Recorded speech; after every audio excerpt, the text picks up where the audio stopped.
Look, enemy and friend, be careful, they wear the same faces. Different suits, same aces. Different countries, same cages, it's all the same. Hating on each other, it's all in vain. You'll never. What's going on, people? Everyone alright? So it's your host Daniel Jezzo. This is ETL, Everything That's Life podcast. It's the first show. And I wanted to kind of make it a little bit interesting, so I thought I'd talk about creation and touch a bit on about religion as well, because recently I've been reading some stuff called the Sumerian Tablet. So I've also been reading the Emerald Tablets and Dead Sea Scrolls, and they kind of talk about how we got here, creation, how everything happened, and it's just a different version of events to, you know, the Bible and other stories that are out there and things. You know, and the Sumerians are like basically the first civilization of people. So you're going back way before Egyptians and Aztecs and Mayans and stuff like that. Your actual very first people. So my family's Catholic, so I grew up in that kind of Catholic background, do you get me? So I know those stories well, you know. God made the world in 7 days, you know, which even going into it is, what do you mean he made the world in 7 days? So you're telling me that he started making the world on Sunday, and by Saturday, he was done. Everything that we've got around us is just like that, you know. I don't know, you know. I do agree that I think that we're the last things here. So like we're the most, I don't know how to explain it, we're the newest thing here. The world's been here way longer than we have. Way longer than 2 days as well, and 3 days. So that's why I think that story is not quite as it's told. So, you know, I would say then if that is the truth, then that week isn't 7 days and 24 hours in a day and 7 days in a week, how we know it, because they just don't make sense to me. But anyway, God makes the world in 7 days in the Bible. He rests on the seventh day, doesn't he? Then he makes Adam and Eve. He makes Eve from Adam's rib, and then they go and, you know, what? They're fruitful enough to be able just to go out and multiply. You know, and then you've got the Big Bang Theory. So that's what I learned in school. So I think that's evolution, isn't it? So I think, do we come from monkeys or something? But even before that, we were just bacteria in the water, and then, you know, over time, we started to sprout legs or something. You know, starting off as a single cell and all of that stuff. And then, yeah, we come from cavemen, which still doesn't really explain how you get from cavemen to having sophisticated people that could create a language that everyone could communicate in. And also roll it out. Do you see what I mean? Because that's the other challenge, isn't it? It's all right saying, well, let me make up all these different sounds and we're going to call this a language.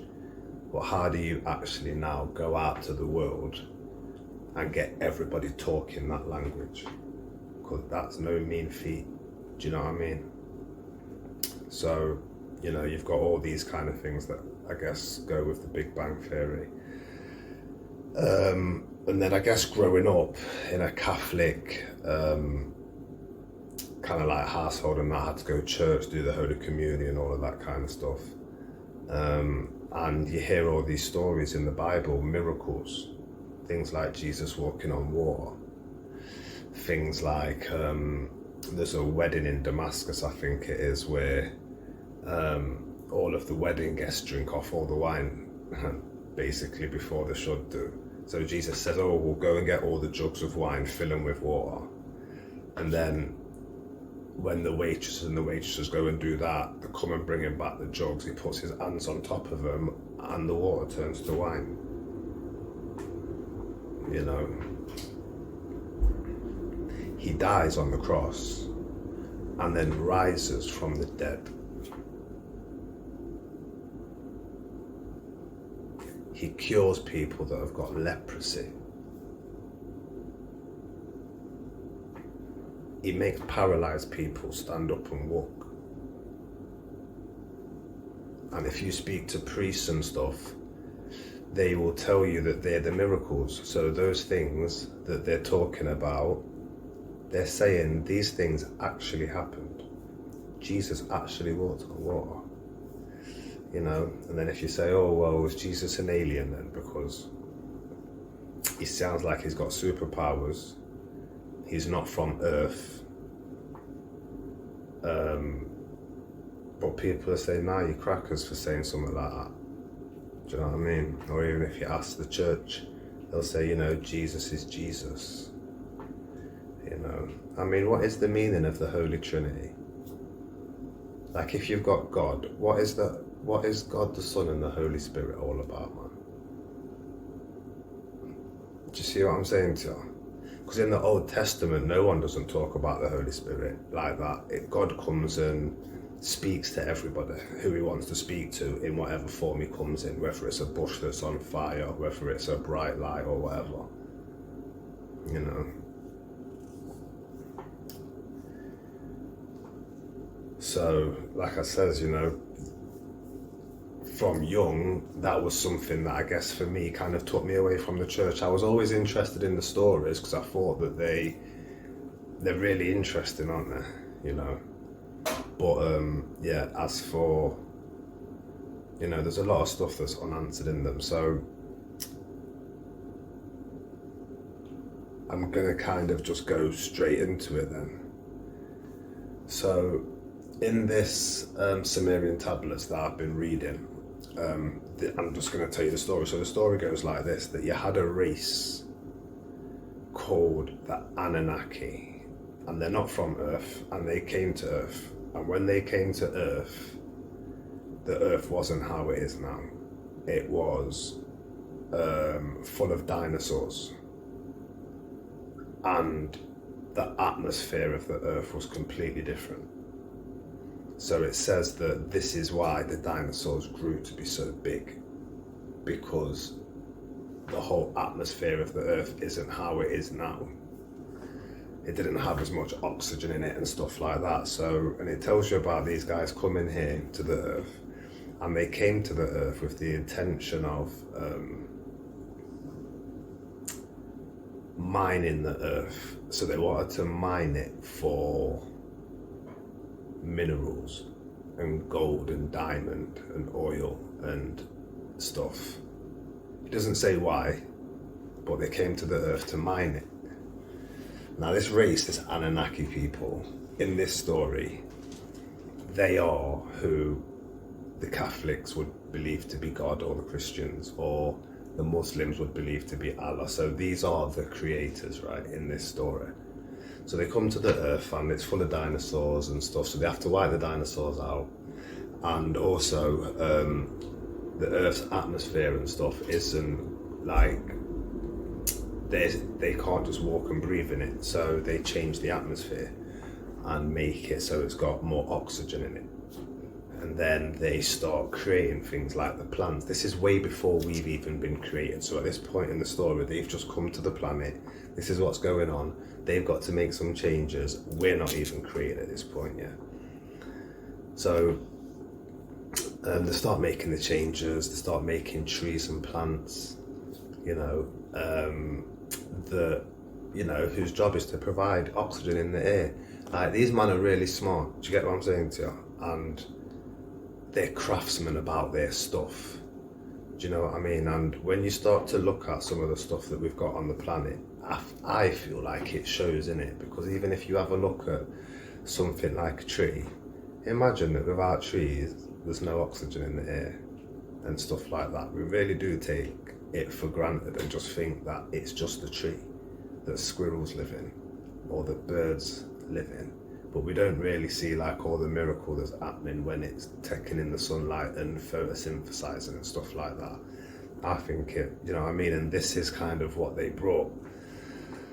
And so at this time now, like, you know, the earth's as they've made it and stuff, and they're mining it, and comes to a point where it's almost like the older gods, we'll call them gods, these Anunnakis, yeah, the older ones are kind of said, oh, you know what, we're kind of tired of flipping having to look after this, like mining the earth, but it still needs to be done. So what we're going to do is we're going to make all the little younger ones do it. And that's what they started to do. And then that was all right for a bit. And then the younger gods got like a bit, there was a bit like, we feel like you lot are taking the mick. Do you know what I mean? Because you've got us doing the work. Now we don't mind chipping in, but right now we're doing all the work while you lot are just sitting back lounging and just doing what you want. So that's not fair. So at this point, all the gods hold like a congregation and say, you know, what shall we do? And basically the outcome of that was to create us. So we were there to do God's work. Makes sense, right? Which was to, you know, mine and do all this stuff. And it's interesting in the fact that no matter where you look over the world, we've got a real strong affinity with jewellery and things that shine. Not just things that shine, because no one wants to wear no steel. But when it comes to diamonds, pearls, gold, you know, all of that kind of stuff, it just catches our eyes, doesn't it? And we want it around us, we want it wrapped up. It's really interesting, like to say, it was part of our character anyway, in DNA. You know, so anyway, they created us. But what's interesting in this story is that we, being who, like the Bible would call Adam and Eve, were not the first experiment. And it talks about these gods trying to make this perfect man. And, you know, things going wrong. So it talks about they made a man that could fly. It doesn't say if he could just, you know, fly and take off. It doesn't say if he had wings like a bird. They just said that this man was able to be airborne. And when they gave him consciousness, he was just a bit reckless and dominant and destructive. And in the end, they had to kill him because he was just a bit of a bonkers youth that they couldn't control, you know.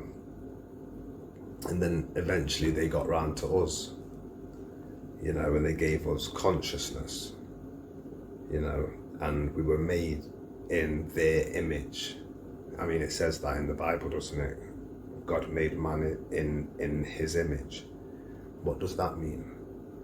So if I was to ask you, for someone who read the Bible, what does it mean when we've been made in God's image? Does that mean that God looks like us physically? I doubt it. I don't think that. I think it's a deeper meaning than that. And like in this thing, it says that we got all the traits of the gods, which is the emotional side. So you need to understand that in these tablets and stuff, it's telling you about wars that these lot have got going on between themselves before man is even created. So this story, you know, because you need to understand, the Bible starts with, on day one, there was just a big black void of nothing. And then on day two, God made the universe and the planets and the stars. And then on day three, he made this and he made that, and eventually you go through, and it's just, you know what I mean? I don't really see it that, to be honest with you.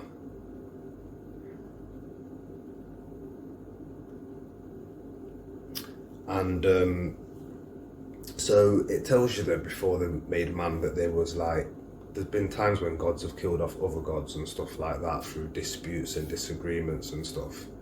You know, it tells you that they were vain.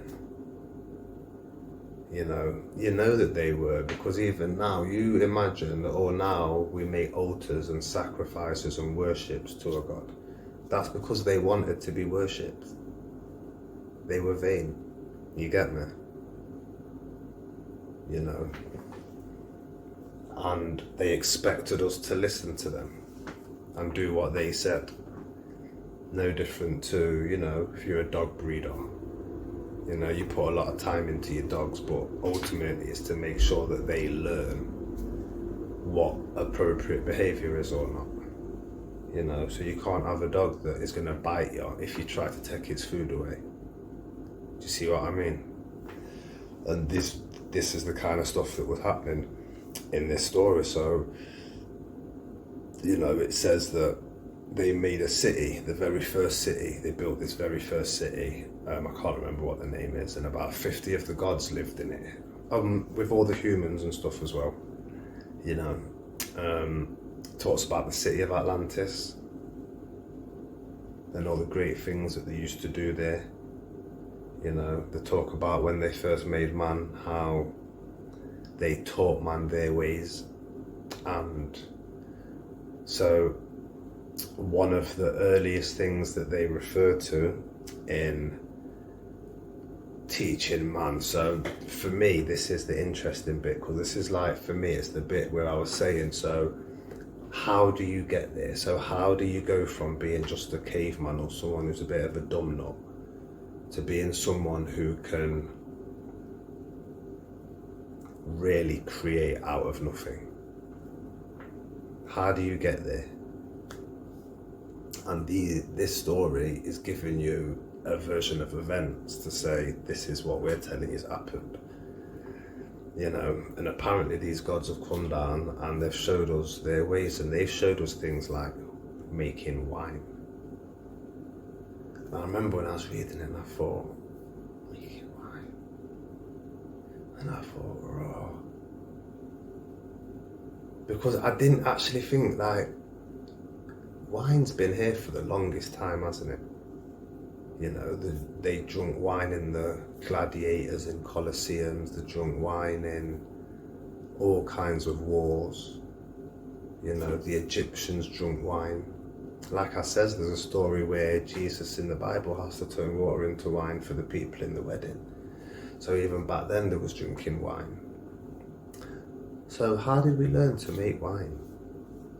Because it's one of those things, again, that's just dead simple, but you just don't think, but when you think about it, there's more to it than just the simplicity of it, because there's a process to it, isn't it? You know, and I guess sometimes the world will have you believe that we just stumbled on it, you know.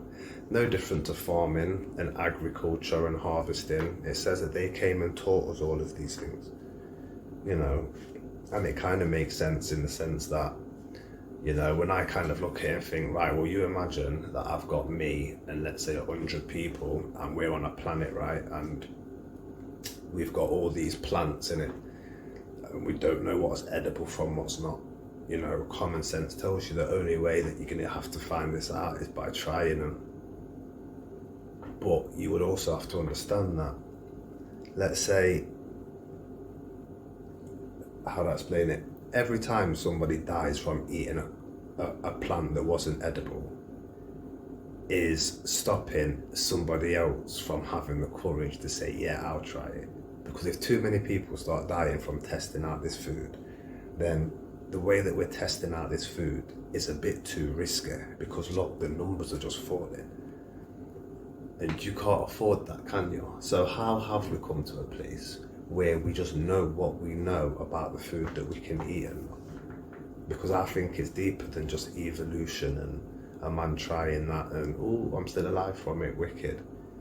Do you know? How have we come to the fact of, you know, like we know what's good for us and what's not? You know, people have known about being vegetarian and the benefits of eating fruit and veg for the longest time. Do you know what I mean? People have always known that wine like poisons the body and it's like a bad thing. There's loads of medical books that go back the longest time, 5,000 years ago and stuff, in China, where they're documenting this kind of stuff. You know, even down to them teaching us things like, this says teaching us to make things like bread. Which once again you look at it and you think, well, it's just flour and water, which it is, so it's dead easy, but you know, until you understand that when you go out to a field in a farm and you see how crops grow, how have you learned a process to refine that, to turn that into flour so that you can use that for your bread? And that's why, you know, I'm someone who, I strongly think that we've definitely been touched by something along the way. We've been impacted, we've had to. Do you see what I'm saying to you? Oh, and I'm not even getting into the pyramids and how they've been built and stuff like that, do you know? But it also talks about a time when they would say like they taught us magic, but it wasn't magic, but it was to us. So at the time, remember, we've never seen glass, and these men are showing us how to melt sand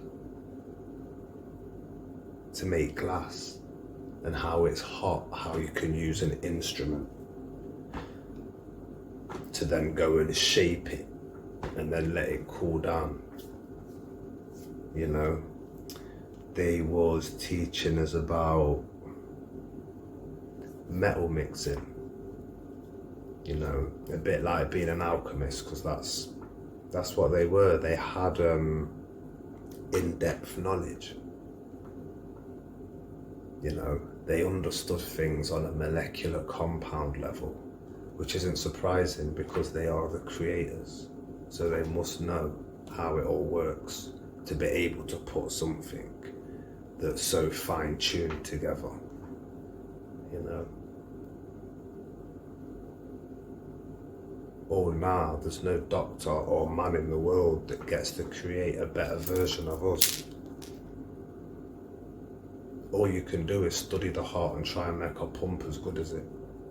You can't make a better pump than the heart. It's the baddest thing going. It's the baddest pump. No different to your lungs. How it filters out the air, takes in the oxygen, blows back out the carbon dioxide. Do you get me? Your body's a fine-tuned instrument, mate.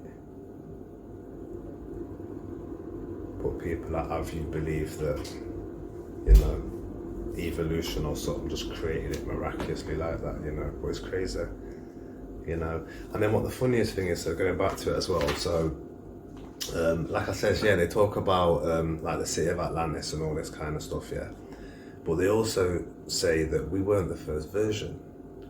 So they're saying that this is where you've got a time when you've got things like mermen and mermaids and stuff like that. It's crackers, isn't it? But then you have to understand that I see it like, as you're getting into this, yeah, and it doesn't matter whether or not, because first of all, I'm not saying, yo, this is the story you should believe, you know. I'm just giving you information to say, I've read the Bible, and there's lots of it I don't believe, but I can still talk to you about stories because it's interesting, you know. So I'm not telling you this story is true, I'm just giving you information to say, oh, look at that, you know. And the way I see it is if you can think there's a creator, and the creator didn't just create us, the creator created lots of other things that are on this planet. Animals, you know, your bees and things like that.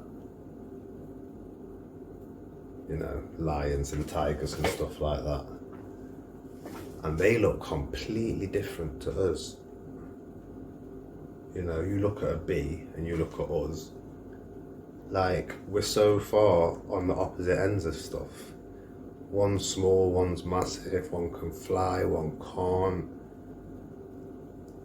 You know, a bee's very stuck to its job, isn't it? You know, we're not, we're free to just think and do whatever we want to do and stuff like that, you know. And we're all bees have the same job, or if they're a worker bee, they all have the same job. We're not like that. Everyone's different, aren't they, and stuff like that. So if you can have one person that can create something so different, then why is it so hard to believe that there could have been a time when you had something that was half man and half fish? Once again, it's just, it's just one of them, innit? And then it talks about it coming to a point where everything got a bit rowdy.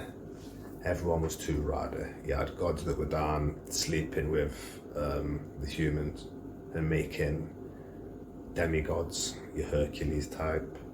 And because they were demigods and they were powerful, they were like the gods, they didn't really have no interest of listening to what the gods had to say. And that started to pee the gods off, because they started to look at it like, you're only a demigod because of me anyway. But now you seem to think you can just do what you want, And like I said, you had previous versions of us that were bonkers looking things and stuff, that were big and strong and destructive and stuff. And then you had humans that were learning, the ways of the gods, little magic and sorcery and stuff. And even they were talking to, like, in the ears of men to say, oh, stop listening to the gods, man. We can do it our way like this and stuff like that. So, like, the leader of the group that come, because it wasn't a whole race that came. It was just like, if I had to guess a number, by the sounds of it, I would probably say that there was no more than 1,000 of them that come. Probably more like 600-700 or something, because they talk about loads of people that never come over and stuff.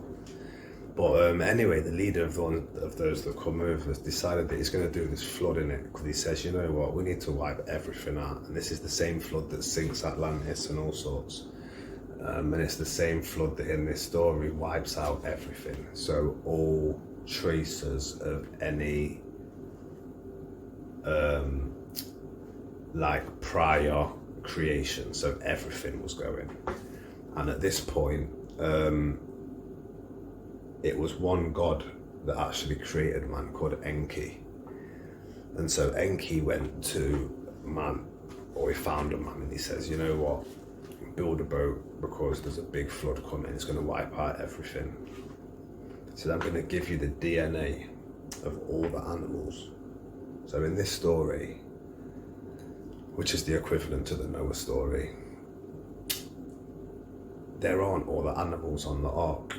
Because in the Noah story, he gets every animal 2 by 2, which for me is a bit unbelievable. Because 1, your ark must be flipping huge, and 2, I don't think it is, but 2, you would have to understand the concept of every animal, big and small, from all those things that fly, to all those things that don't, to all the things that live in water, to all the things that don't and live on land, to the things that live in the jungle, to the things that live in a rock, to the things that live in the sand. Biggest and the littlest things, you have to have them all. And I just, yeah. But in this story, he says that he just gave him all of the DNA, and that's how they recreated it. And then,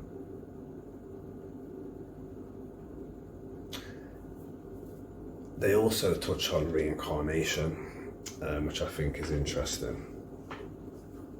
I didn't believe it until recently, the reincarnation thing, but yeah, they said that, like, you come back, basically, and they're saying that, like Enki, for example, he is almost like everlasting in his own form, which is formless.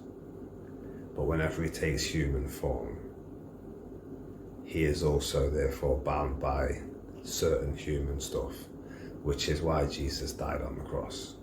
Because as much as we know Jesus walked on water and could do like mad stuff, he could still also be killed as a human to an extent, because he wasn't in his God form. So this is speaking about it. So they're saying that, like, for example, like Moses was Jesus. They're both the same people. They just came back in different lifetimes. Do you know what I mean?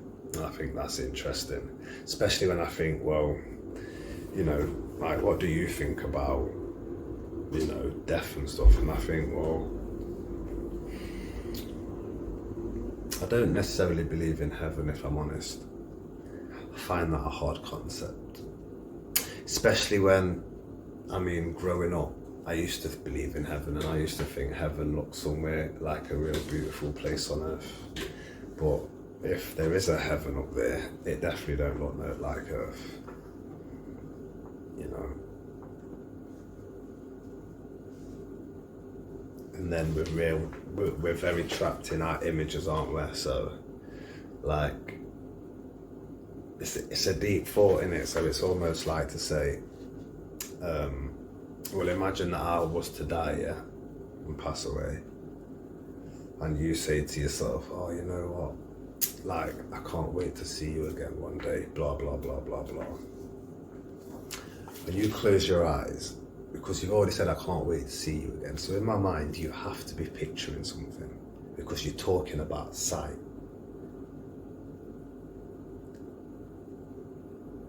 And whenever you think of that, you think of the person, don't you? So you think that you're still going to see me up there somewhere, smiling with my cap on backwards. But you're not. Because all this is just, it belongs there, it don't belong there. So me in my true form, what do I look like? Do you get me? There's so much we don't really know about death and all of that kind of stuff. I think that we're really scared of it because we don't know about it. I think that a lot of history shows that people, they knew more about death than we did. Even down to the Egyptians building pyramids and chambers and stuff like that that took them through to the next phase and stuff. Now you can say, oh, well, no one don't know if that's true, that could be all crackers. But we know less now. Do you get me? We don't know nothing.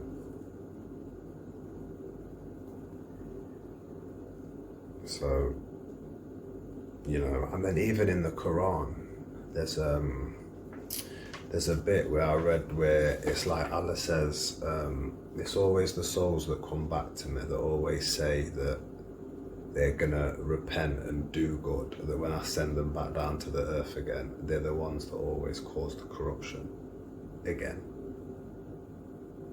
So it's like he makes it sound like that's a reincarnation itself as well, isn't it? You know. And then even in this story where they're talking about how the gods come down and you know, like interact with man, like to say, show them his ways in it. So show them how to make wine, bread, glass, all these kind of things, you know. Mix metals so you can make armor, swords, shields, cutlery, tools to use. You know, because if you're melting glass, like I said, you're going to need a tool to shape it, etc. Or if you're making a plate, you're going to need a tool to shape it, because, you know, how else do you get your curve in your dish, etc. Taught them that some tools were for cutting, some were for, you know, bashing and making a certain shape or moulding and stuff. And even in the Quran, Allah talks about, he talks about to be careful of the non-believers. And when he's talking about these non-believers, he's saying that they'll tell you that they believe, but they don't believe. And he starts telling you this story where, like to say, he says, do you know how many times I've come down and shown you lot what I'm about? All the miracles, the walking on water, the flipping, you name it. I've been down there so many times, generation after generation, and showed you lot the thing. And every time I come down there and I show you lot what's going on, you lot all tell me I'm the best thing since sliced bread. And then you know, when I go and I chip, because I can't stay here with you forever, so I gotta go and I gotta chip. That's when you lot start doubting and give it a generation or two that haven't seen it, and is it even true and stuff like that. you know. And like I says, even in the Quran, he talks about the amount of times he's come back down to the people and had interactions with them, you know. So the story itself, like I says, if you've got time to read the Quran and the Bible and these stories because you find them interesting, this is just another interesting story as well. And there's a lot of things that, like, you know, they're not all exactly telling the same story, but there's a lot of things that, you know, are interesting about it. Like the flood. It's hard to not believe that there was a real big flood because it's in all of the books. You know, there's scriptures in pyramids and stuff talking about a big flood, you know.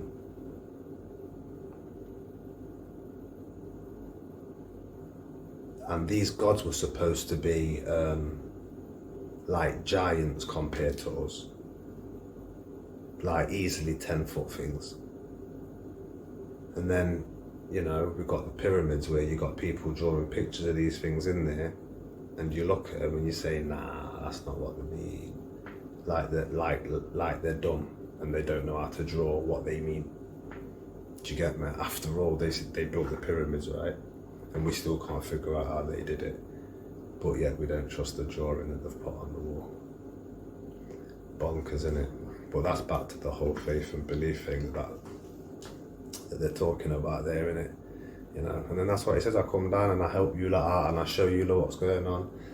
And I disappear and you lot start killing off my prophets and stuff. You know? What is that? It's really interesting. It is, it's really interesting. But yeah, you lot let me know what you think, man. I'll get into more of it another time. But yeah, if you lot want to read up on it though, it's like I said, it's really good stuff. It's called the Sumerian tablets, and you've got the Emerald tablets, and you've got the Dead Sea Scrolls as well. So check them out. It's real deep stuff as well. You know, but I'm gonna sign off here. It's Daniel Jezzo, ETL, everything that's life. Peace and love, people. Tears run from my eyes 1,000 times. I don't wanna die, and they say that's just life. If that's just life, can I skip the line? Cause I just need more time,